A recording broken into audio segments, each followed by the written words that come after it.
Hi everyone. Today we are going to discuss about the anatomy of the lung.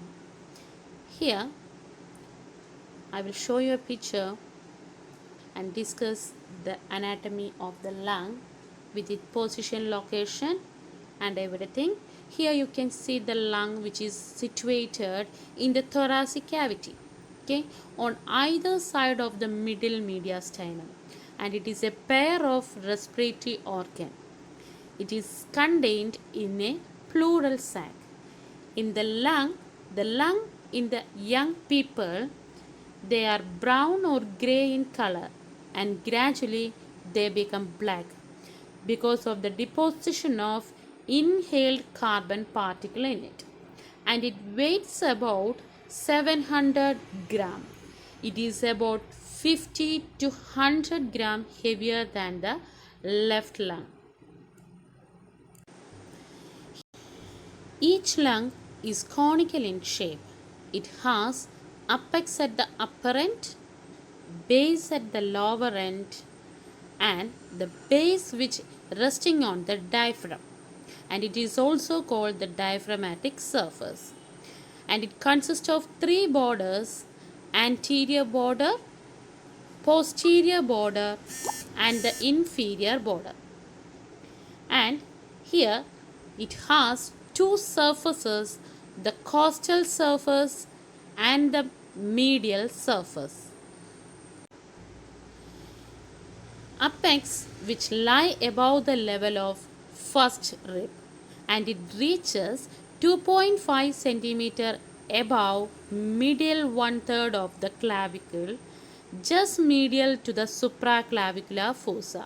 And the supraclavicular fossa is a triangular fossa which is seen between the two heads of the sternocleidomastoid.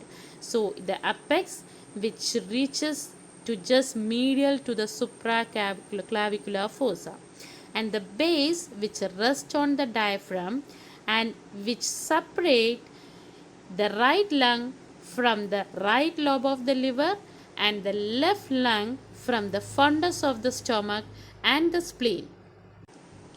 Here you can see the anterior border of the lung, and on the left lung there is a cardiac notch below the level of fourth costal cartilage, and the heart and pericardium are uncovered by the region of the notch.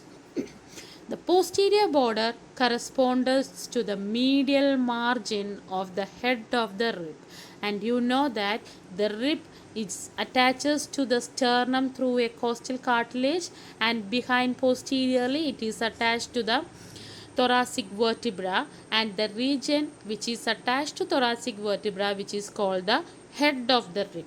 So it is correspond the posterior border of the lung which is correspond to the medial margin of the heads of the rib, and it extends from the level of 7th cervical spine to the 10th thoracic spine.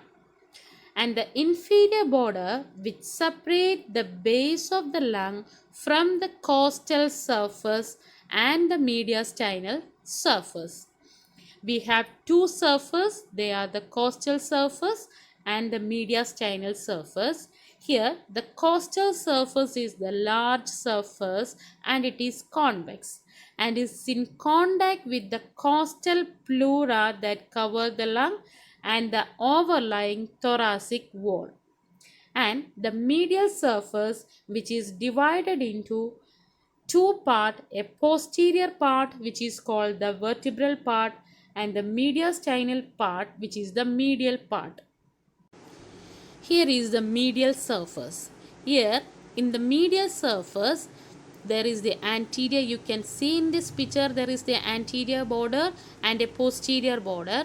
Near to the posterior border is the area of medial surface, the posterior part which is called the vertebral part, and near to it is related, it is directed to the anterior, which is the medial surface. It consists of the hilum, and the related part related to the hilum, there consist of lot of impressions. Okay, and we can look on what are the impressions are for which are the structures which is attaches to that impressions, and what are the structures which is present in the hilum. First of all, in the root of the lung or in the hilum of the lung, which is seen on the medial or mediastinal surface. Okay, in the right lung, the hilum, which consists of two bronchus, which is the epipartial and the hypartial bronchus, which lie little bit posteriorly of the hilum, and the pulmonary artery in front and between the two bronchi, upper pulmonary vein in front and lower pulmonary vein below. The upper pulmonary vein, which is also called the superior pulmonary vein, and the lower pulmonary vein, which is also called the inferior pulmonary vein.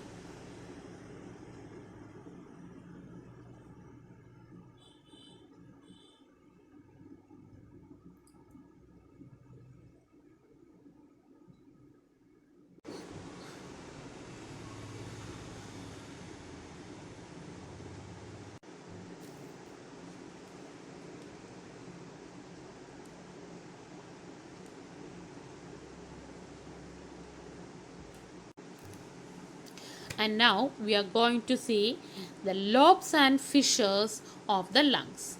You can see in this diagram there is the left lung, which is divided into superior lobe and inferior lobe, and the right lung, which is divided into superior, middle and inferior lobe. So there consist of two fissures, oblique fissure and horizontal fissure. The left lung, which is divided into superior lobe and inferior lobe, or we can say it as upper lobe and lower lobe, by a oblique fissure, and the right lung, which divides into three lobes, superior or upper lobe, middle lobe, inferior or lower lobe, by two fissures, oblique fissure and a horizontal fissure. The oblique fissure of both lung, which extends from the sixth costochondral junction with a point between third and fourth thoracic spine. And the horizontal fissure is a transverse line which drawn at the level of fourth costal cartilage. And here in the anterior border, I have explained before, the anterior border of the left lung, there consists of a notch which is called the cardiac notch, which, and below there is a tongue-like projection which is called the lingula. This cardiac notch and the lingula, which is seen on the superior lobe, and like the horizontal fissure, the cardiac notch also lie at the level of fourth costal cartilage.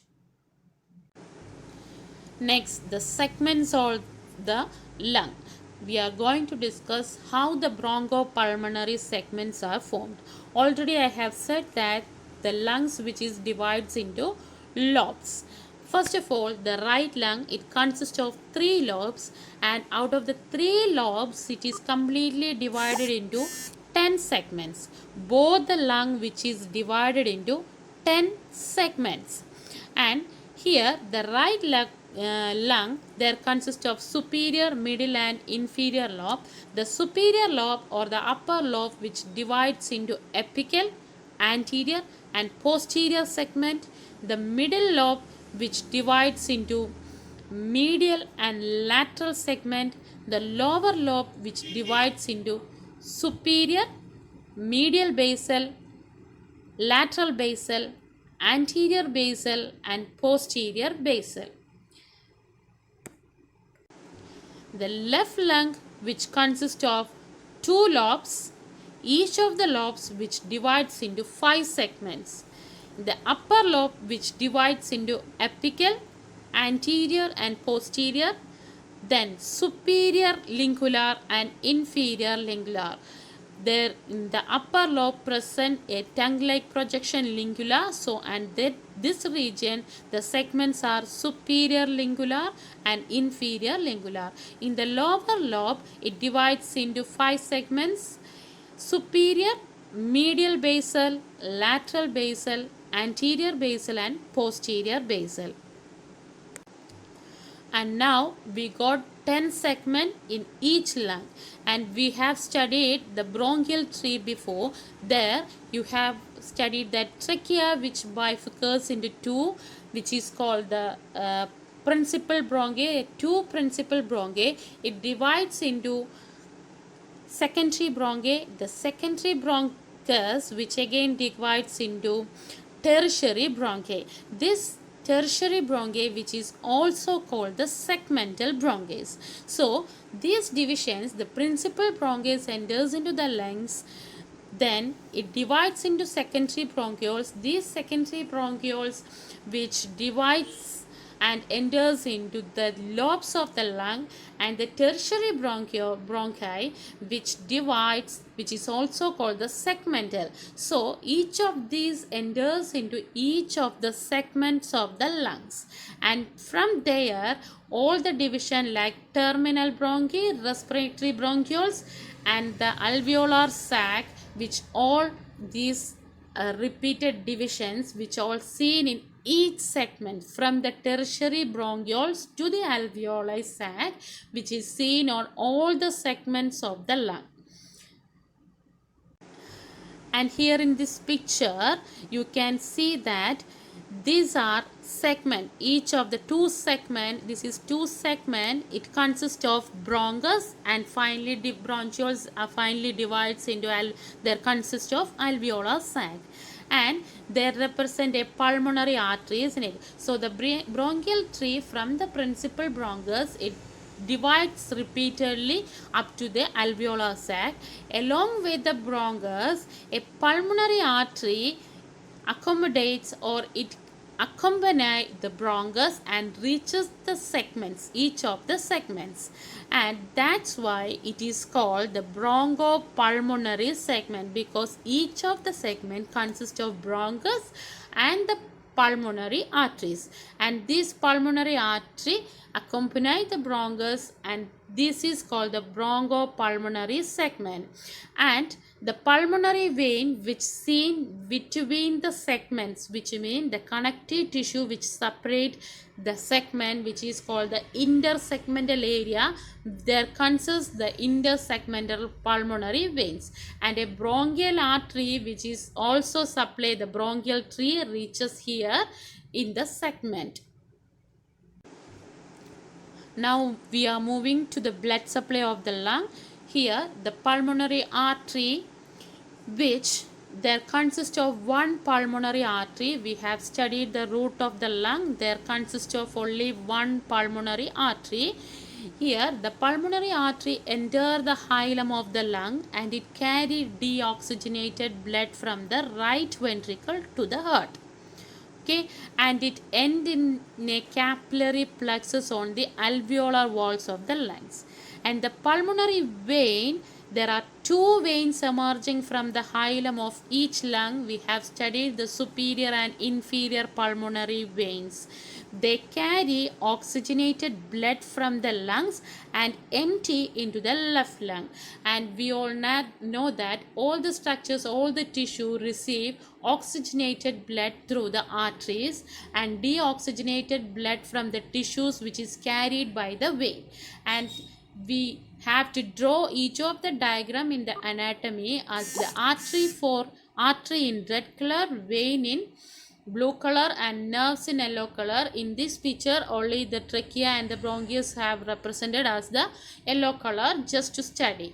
And here in the lungs is the respiratory organ, isn't it? So all the deoxygenated blood which is bring to the lungs for the purification. So the only artery which carry deoxygenated blood is the pulmonary artery, and the only vein which carry oxygenated blood which is the pulmonary vein.